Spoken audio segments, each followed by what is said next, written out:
Hello, everybody. I'd like to welcome you to a video episode of the Legal Mastermind podcast. I've got a special guest with me today, Shereen Hillel, and I'd like to brag for her just as an introduction here so you understand her experience and how it would translate to helping you as a boutique or mid-sized law firm. So Shireen has spent the first decade of her career as a litigator in the AMLAW 100 before pivoting to the business side.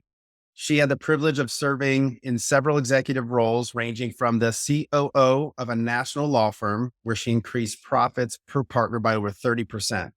During her tenure, to managing operations and strategy for enterprise firms like KPMG and BDO, and building the growth division of a communications consulting firm. She now runs her own consulting firm called Maior, where she helps growing firms skyrocket, early stage firms maintaining their special sauce as they scale and mature as they scale and perform, and mature firms gain a fresh perspective. So Shireen, very impressive background, and welcome to this version of the Video Legal Mastermind podcast. Thank you. Your firm Market My Market is passionate about helping boutique and mid-sized law firms separate themselves from the pack. So it's a real privilege to speak to you and them about something that I think is equally important to all of us, how these firms can differentiate themselves and gain traction in an increasingly competitive market with larger competitors out there. Small business owners, myself included, sometimes forget that we have a unique edge. We can cherry pick the best practices from the giants of the industry while avoiding the things that slow them down and frustrate clients. And so today, I'm going to share the secrets that smaller firms can take from the bigger ones to run their businesses more effectively, but just as important, what not to borrow so you maintain that distinct edge. Since Eric already so graciously covered my background, I'm going to dive right into how I help firms move past their pain points and plateaus and then share those strategies with you. So I founded Maior to create a partner for professional services firms that are ready to break the mold and bring them innovative but practical strategies. Maior means bigger in Latin, and we help firms think bigger about their future. I do that by combining best practices with each firm's distinct culture and quirks to bring them programs and solutions that boost revenue, increase profitability, create better process, and improve both employee and client retention. And so a lot of what I do for my law firm clients, not surprisingly, goes to the heart of what we're talking about today. I apply the best of what I've learned in big firms to my clients' businesses, many of which are boutique and mid-sized firms, while consciously leaving behind the things that make large firms difficult places to work. So let's get to the good stuff. First, I'm going to walk through three main areas where small firms already have the advantage, because I think it's important to point out you're already playing with a stacked deck. So the first one is personal branding. In the past, clients often gravitated towards the perceived security of large established firms. You may have heard of this as the IBM principle, where no one ever got fired for hiring IBM. However, today's clients are increasingly looking for personal connection, trust, and individual expertise over corporate reputation. And in fact, we as a society have lost trust in larger entities, whether political, corporate, or otherwise. And so, a really easy example of this, Richard Branson has more followers than Virgin. Bill Gates has more followers than Microsoft. We are living in an influencer's world where individuals build their brands through thought leadership, social media presence, and personal interaction. And so, as the owner of a smaller firm, your ability to showcase individual expertise and develop personal relationships with clients can set you apart in a way that larger firms with a more impersonal corporate facade simply can't match. The second aspect is stronger community and culture. Look, law firms are businesses where the product is the people, and an engaged workforce means a better product, period. And so the stronger sense of community and culture that is within smaller firms fosters a more cohesive and motivated workforce. Employees at smaller firms often feel more valued and engaged. They can see their individual impact, and that leads naturally to higher productivity and better client service. And then finally, it's that flexibility and speed combination. Smaller firms can be flexible with service offerings. They can tailor their approach to meet individual client needs without going through a lengthy approval process, an archaic billing structure, or rigid practice areas. In fact, I can't tell you how many large firms right now are having meeting after meeting to discuss, will we take on cannabis clients? Are we going to advise on crypto, etc.? If you want to test out a new service or a way of delivering the work or a fee structure, there's nothing stopping you. And so, as they say, turning a speedboat is just easier than turning a cruise ship. And a tip for doing it, you don't have to make big changes overnight. Start low and slow on a new initiative with one client or in just one area of the firm, work out the kinks, and then you can roll it out broader. And so, in summary, the smaller size can be your strength. It's that ability to act swift, build strong personal brand, maintain your efficiency, and foster that close knit culture that can give you the advantage and allow you to provide exceptional service, lasting employee and client relationships, and faster adoption of market changes. So, with that backdrop and understanding where smaller firms have a more inherent advantage, I think we can probably move to talking about some specific strategies and best practices that you can adopt from Big Law to actually leverage your unique strengths.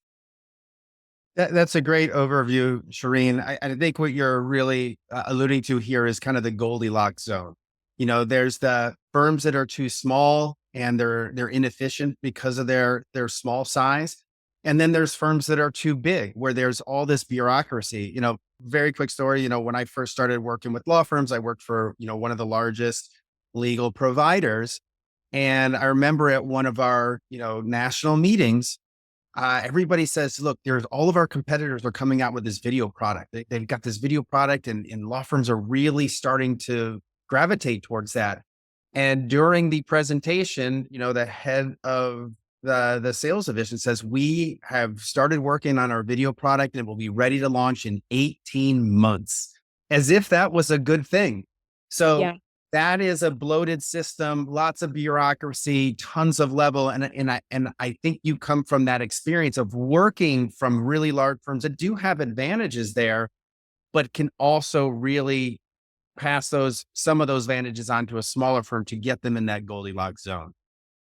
That's right. And it's a great example you gave. I've seen that time and time again, where it's sort of this, well, let's make sure we're tying it to a global initiative. And as soon as you hear that, it's like the air is let out of the balloon.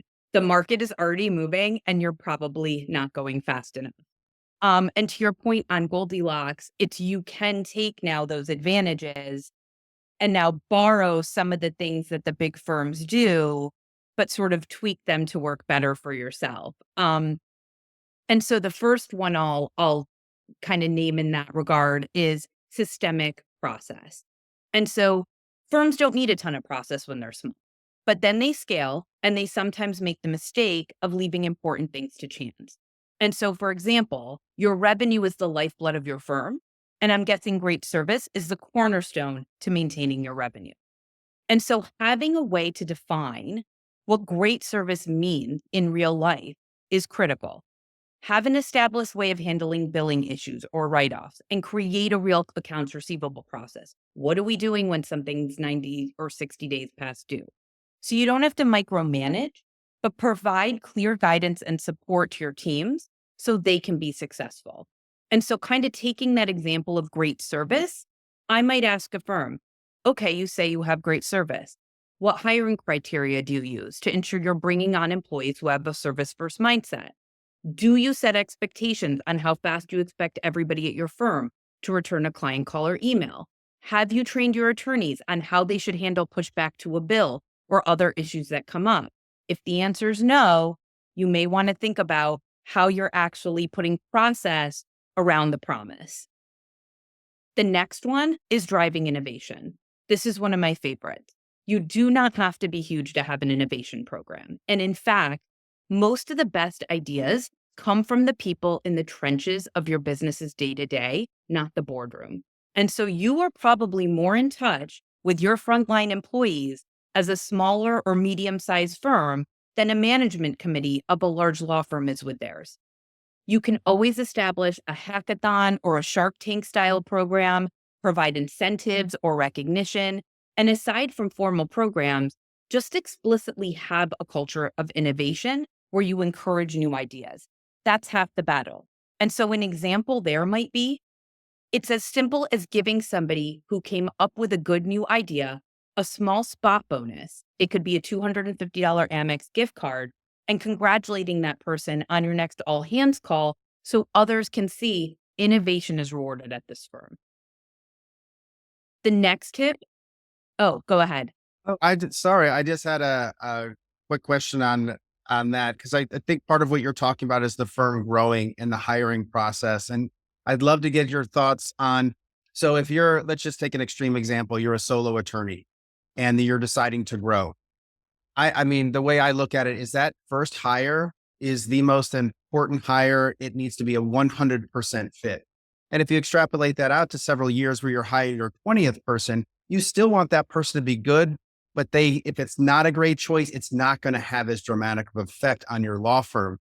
And I don't mean to interrupt the flow of that, but I'd love to hear your thoughts on, you know, how to find that correct person, because sometimes people are only ready to hire when it's an emergency and they want a body to fill a chair. But if you put the wrong person in that chair, it could detract from your growth as opposed to helping with the growth. It's a great point. And I think one thing you can do to not put yourself in that scenario is realize it's not always an all or nothing proposition.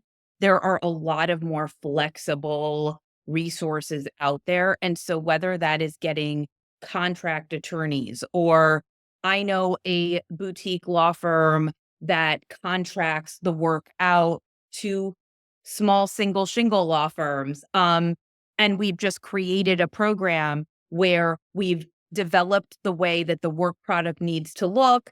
We talk about what's important to the client, which in this case is the boutique law firm. We've sort of created a structure and process for it so they're not constantly micromanaging everything that they do.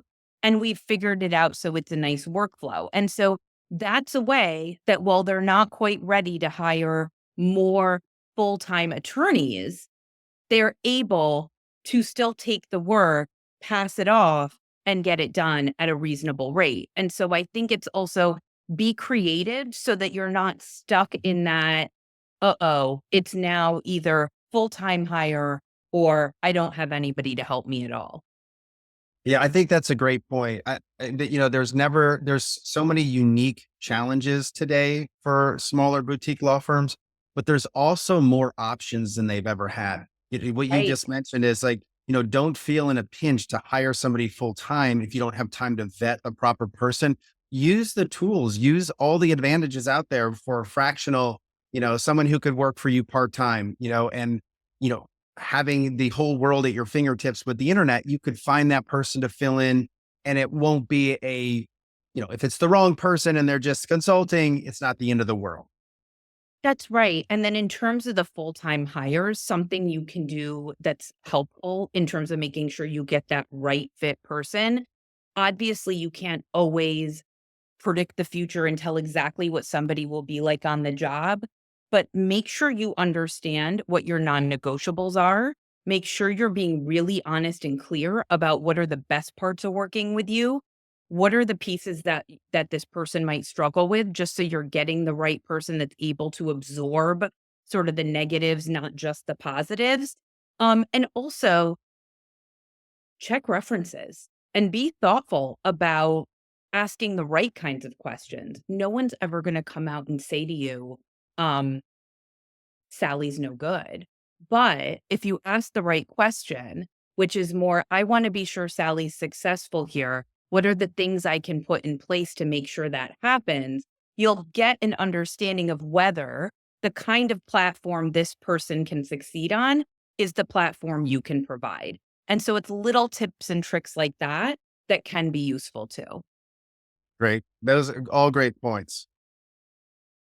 So the other thing, getting back to the points on what you can borrow from big law, the next one would be data-driven decision making. And so intuition is incredibly important, but making decisions the way you always have, because it's easy to stick with old habits, is a way to fall behind.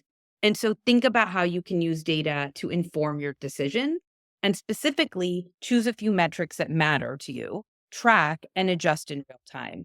And so an example might be, again, going back to revenue. And so if that's important to you, you're going to want to pick key performance indicators, KPIs, and we usually want to try to pick leading instead of lagging indicators. And so what that means is tracking revenue on a monthly basis will tell you where you are today, but it's after the fact. That's a lagging indicator. But if you track new intake meetings instead, you'll have a better sense of whether you're doing the activities you need to do to get the revenue number you want each month. And a little tip here, be careful not to track too many KPIs. I think it's really easy as a business to let the pendulum swing too far in the other direction and go from no tracking to tracking 30 different metrics. The truth is, most people are not good at focusing and taking action on 10 different things. So set them up for success. They probably shouldn't track more than 3 to 5 per person max. The next Could thing you you can do. share? So I'm sorry to interrupt again, but No, you're good. the reason I want to follow up on this because you actually helped our business with leading and lagging indicators, and your examples for someone who doesn't work in our business were so spot on. I was just really impressed. So, and you gave one example of a leading versus a lagging, but for someone who's on the smaller side that's looking to get into that Goldilocks zone, do you have 2 or 3 other examples you could share I think that helps get, an attorney's mind wrapped around how they could, start tracking things today as they move towards that goal. Yeah, so it might be, for example, if you're an insurance defense firm and you're doing a lot of volume, you might wanna start tracking things like average, average case time at your firm before close. I mean, that is the kind of thing when you are being paid on a flat fee by carriers, that's going to be incredibly important for your profitability. You may wanna track, obviously everyone tracks hours, so hours for attorneys.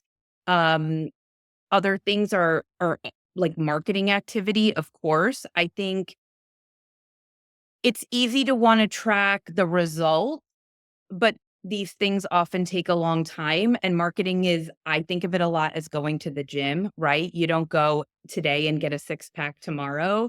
It takes months and months of dedication, and so how do you know that the work you're doing is leading you to the right place? You wanna pick things you can track that show the right indicia of activity, and so whether that's meetings are being booked, there's eyeballs on the website, we're getting inquiries. And then you're going to want to look at your close ratio too there, right? And understand, are we able to close? Maybe we have a huge funnel, but we're not able to actually get the deal signed. Kind of figure out where it is you can make the improvement. And then that's also more helpful in figuring out that path forward. Yeah, that's great. And the one thing that happens, I think, inevitably is you start tracking KPIs maybe with one thought in mind of what you think the information is going to tell you. And then other things start to emerge out of that. For example, tracking time, if you're tracking time amongst, 4 or 5 different employees, and then you find out this employee takes twice as much time as this one on this specific thing, but is actually more efficient on this other thing. Now you can really switch, the work product around so that the person who's really efficient at task A works just on task A, and the same thing for the person who's efficient at task B. But you really don't know until you start measuring. That's a great point. It can help you then to figure out how you allocate the work better and sort of put things in the buckets of highest and best use. Yeah. All right. Thanks for taking that diversion. I know that that's a Okay. real high end value that you provide, and I wanted people to kind of hear some other examples. No, I'm glad you asked because often when I'm working with a firm, we might even start, to your point, with one set of KPIs and 6 months later realize, wait a second, well, we want to kind of dig into some other things because to your point, the data sort of starts to tell you, wait a second, it's like the example I used before. The issue is not how many calls we're getting in intake. The issue is we're not closing.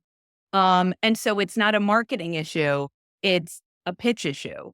Or maybe it's the opposite problem. So you kind of don't know until you dig in. And I think being open is key. So the next tip is strategic partnerships. And so something large firms have is strategic alliances. And while you will probably not partner as a more boutique or mid-sized firm with a blue chip company like Microsoft, don't underestimate the power of partnering with complementary businesses to expand your reach and market your service offering as part of a larger value proposition. And so think of how you can zoom out and fill your other clients' needs. It makes you more valuable. And so, for example, if you're a boutique trust and estates firm, you may want to have a relationship with another law firm that has a substantial tax department or a wealth management firm, and you can sort of cross pollinate your clients together. Then the next tip is effective client management. There is frankly too much to say on talent management for this conversation because your people are the heart of any professional services organization. Where small firms have the advantage is personal touch. But where they sometimes fall short is not having structure to provide honest feedback, a promotion process that employees understand, and training. And so think about how you can implement meaningful review feedback, provide actionable ways that people can advance at the firm, create training opportunities or ways that employees can try new skills. And look, part of talent management is two-way communication. And so you should also regularly gather feedback. And so if you're a tiny firm, a survey may not make sense. I mean, a four-person firm doing a survey, probably obvious who's saying what, but you can still have a culture that encourages speaking up and think about how you share the bigger picture. Larger firms often use a town hall environment, but that may not make sense depending on your size.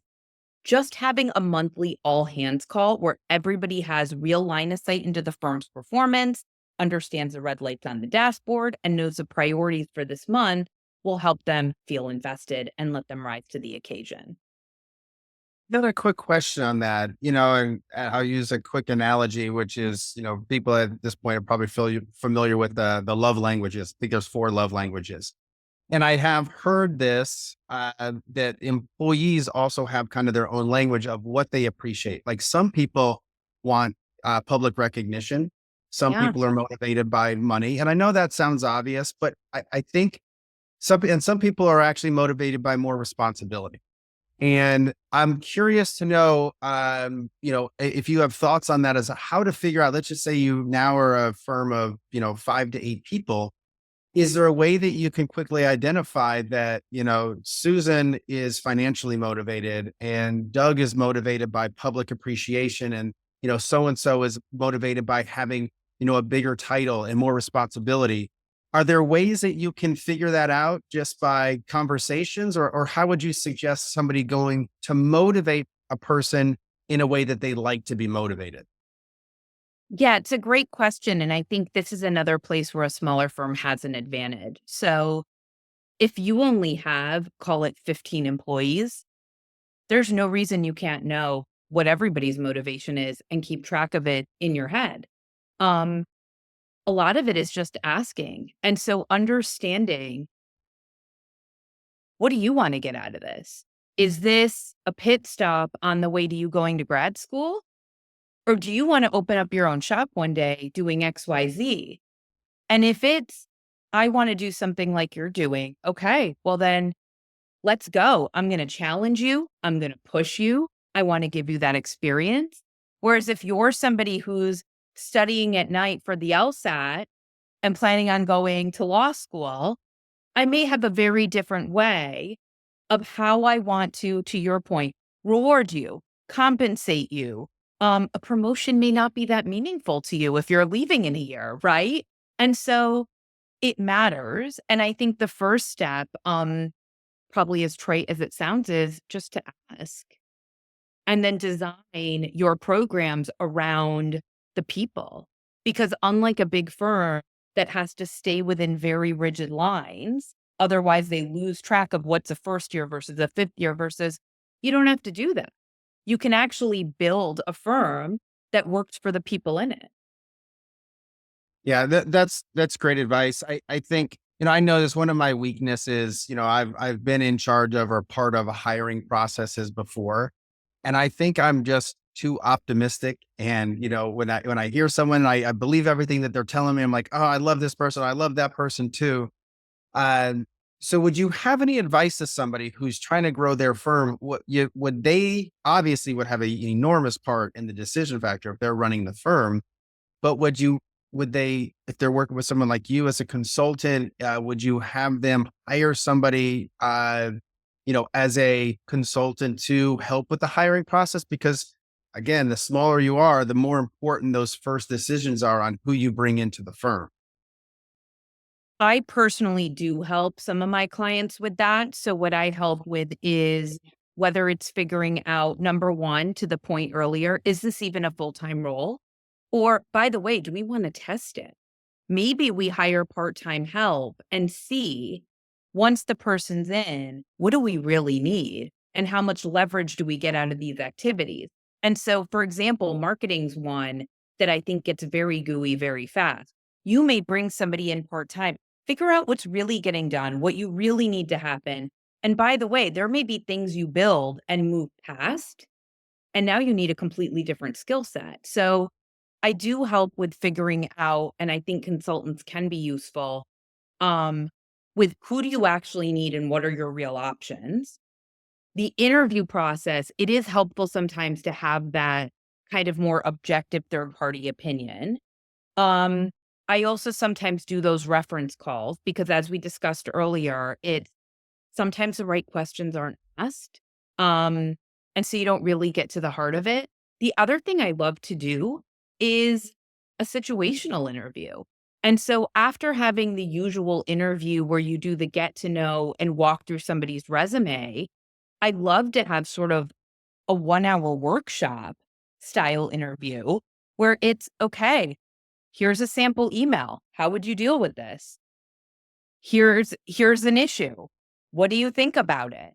Put the person in real life scenarios that are likely to happen at your firm and see if the skill set on the resume matches. But more importantly, most people are truthful, I think, I hope. Um, do they handle things in a way that's consistent with your culture? And is their procedure or sort of process for working something that's going to be workable at your firm? Yeah. Again, all great advice. I think the best takeaway from that I can see is if you do bring someone in on a part time or as a consultant, you then kind of get a roadmap of, oh, this person's missing this. I wish I had that. Or this person is I great at that skill that I didn't even realize we needed. So either that person comes on full time, or at least you have the roadmap of the next skill set that you want to do hire full time. Right. And so if you can, pilot it. Why not? Yeah. The next three strategies are very close to my heart. It's the reason why everybody has a firm, which is the clients. And something I say to my professional service firm clients all the time is obsess about your clients, forget about your competitors. And so the first tip is enhanced client relationship management. The biggest complaint that clients have about law firms is lack of communication and transparency in billing. And so create a functional framework at your firm for ensuring client success. And this means having actual scope, asking about budget, creating a standard engagement letter that isn't just a knockoff from the internet, but has the details that your clients want to know from the experience you have running your firm. Scheduling a real kickoff call, creating a cadence that the firm follows for communication, whether that's we talk to our clients every X number of days or weeks or at certain milestones, How do we talk to them about budget overruns before they happen? And even training everybody at your firm on what good time entry looks like so that clients are not perplexed or disappointed when they see a bill and instead are seeing a story of progress and value. And one clarification here: operationalizing satisfaction is not about losing personal touch. Having actual guidelines should make it easier to make sure you maintain personal touch. The second point is research and development.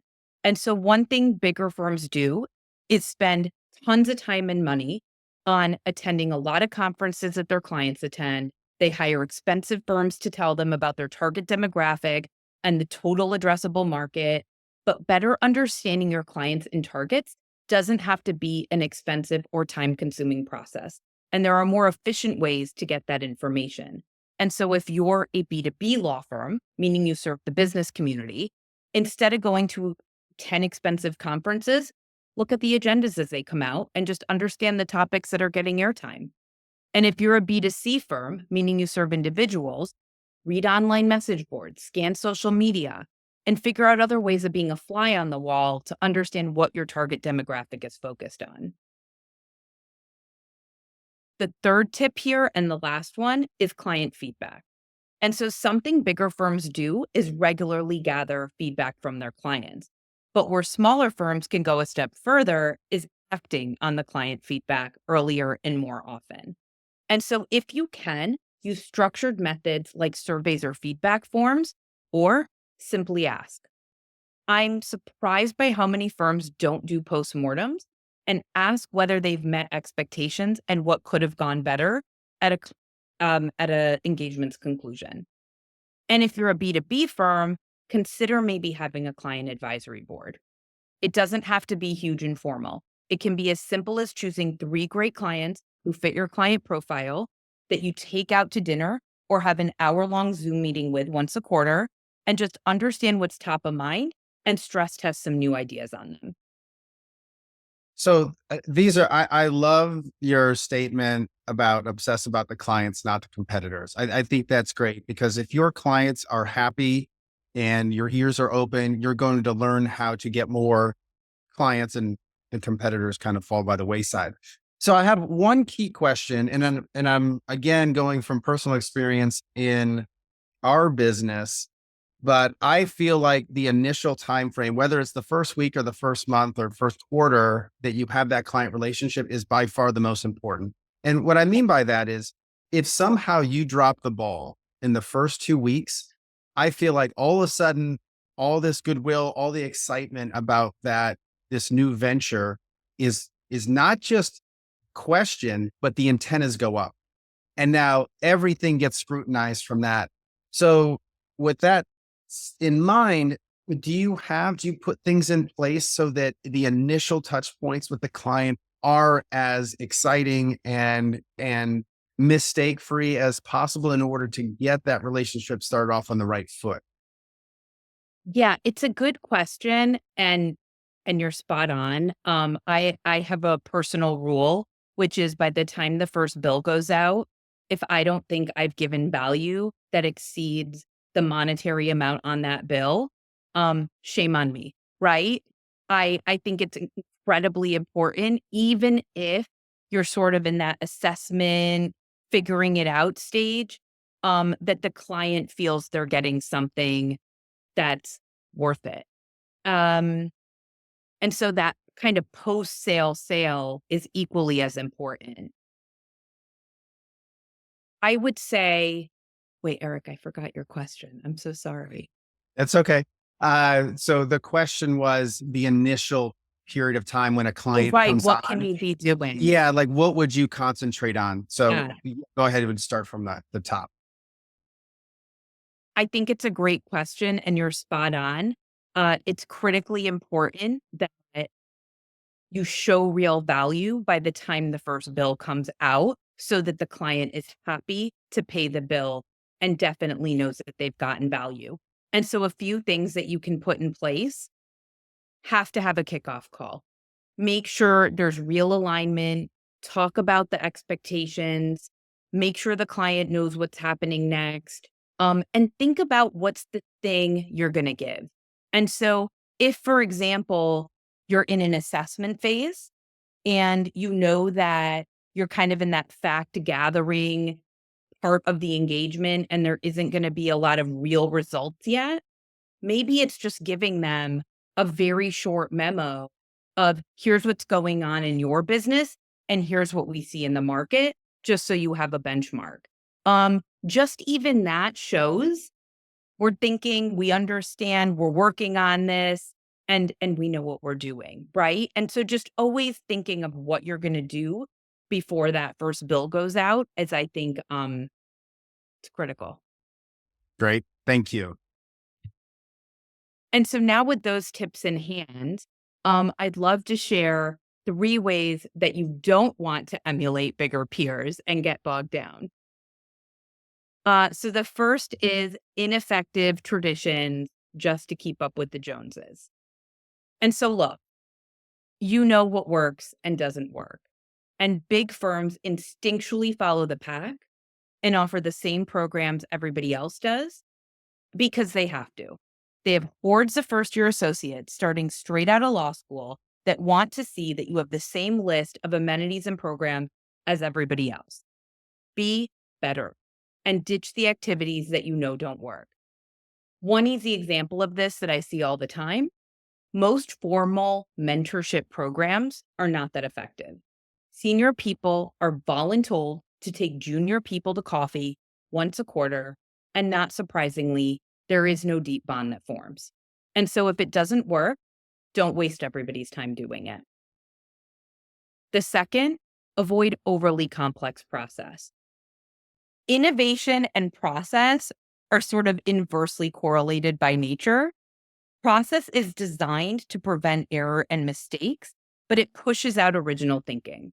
So think about the areas in your business that absolutely must be zero defect and where there is glaring asymmetric downside to not having a process, and put strict process in those areas. But then for everything else, choose context over control, meaning show people what good looks like and how to make great decisions, but don't create an assembly line. Otherwise, of course, you're going to end up with people who think outside the box. And then the third tip, and we sort of covered this a little, Eric, in what we were discussing earlier with workforce models: don't over rely for internal resources for all tasks and think outside the box when you're hiring. And so I'll give you an example here. I worked with one mid-sized firm that was incredibly successful because they bucked the trend of having summer associate classes and then a crop of first year associates each year. Why? It's hard to keep up with big law and salaries, so you can't pay what they pay, but you're still paying a lot of money. And for talent that doesn't really know much yet, because they're straight out of law school and needs a lot of training. So instead, they let big law hire and train the associate, and then they start recruiting them away when they're third years. So now these associates have a few years of experience under their belt, and they've been in big law and know they want a better lifestyle. So they're willing to take a slight pay cut, and now you have trained people. Other things you can do, when we covered some of this: use fractional help when you want high level expertise and you don't need 40 hours a week, 52 weeks a year. You can tap into more effective offshore resource pools, and always consider outsourcing non-core functions that you're not an expert in running. And so in law, easy departments for this: bookkeeping, IT. But in some, being a smaller firm is not a disadvantage. It's a strategic edge. You have that ability to be nimble and personal and innovative. So leverage your strengths and borrow selectively from big firms, and avoid the processes that your instincts tell you will just weigh you down. Yeah, as we go through those 3 points, it really ties into a lot of the detail that you gave before. For example, ineffective traditions. My guess is this is a great use for KPIs. If you're tracking something like these coffee or lunches and you go, wow, we're spending 10 grand a month on, taking people out and we're getting nothing for it. Let's, reassess that, put this time and money somewhere Right. that it makes more sense. And the other first thing that popped into my mind about these processes, and I love the fact like you definitely need some processes that are just ironclad because you can't have things falling through the cracks, very important things. But the other thing, and I learned this in our business, is no one likes to be told, oh, we don't do that because we don't do that. I think having a little bit of flexibility and being able to color outside of the lines, if you're, talking to your credit card company and they say, oh, sorry, that looks like a mistake, but our process is, then you just tune out. You're like, oh, I'm a number. I don't matter to you. Your profit matters and your process matters. So I love the fact that you're really kind of building in some of this flexibility to the quote unquote process to make sure that your client is getting that personalized feeling, which is the real advantage of these boutique law firms. Well, and you can even add some process to the flexibility. And so taking it a step further, one thing I encourage some of my firm clients to do is think about where you can empower, let's say, senior associates or some of your line partners to not have to come up to the managing partner every time. And so maybe it's, look, up to 7%. If a client needs a write off on a bill, give it to them on the spot. To your point, instead of saying, I'll get back to you, I'll talk to the powers that be. At that point, to your point, somebody stops listening and they're already tuned out and disappointed. Empower your people to do small things within your ethos, right? But that let them delight the client. Yeah. And that's just, it goes without saying that that's going to strengthen that relationship because they feel like they've been heard. You handle the problem at the root and you don't, even if you give them the result they want 3 days later, by that time, they've probably already moved on and you're not getting the value that you really wanted from that. Well, Right. Shireen, this has been amazing and informative. We're just about out of time, but is there anything that you'd like to leave anybody who's watching this with that either tells them kind of a recap of everything, or even how they can get a hold of you and see if you could be a good partner for them? Well, thank you. I would just always love to hear, in the vein of feedback, which I told everybody else to take, which tips did all of you find useful? What have you borrowed or ditched from your bigger peers that I didn't go over today? I'd love to hear, and you can always reach me on LinkedIn, Shereen Hilal, or through my website, www.maiorconsultants.com. It's MAIOR, consultants with an S. Um, I'd always love to be a sounding board or just hear what your questions are. And of course, big thank you to you, Eric, and Market My Market for graciously hosting. Well, thank you, Shireen. I appreciate it and learned a bunch as usual.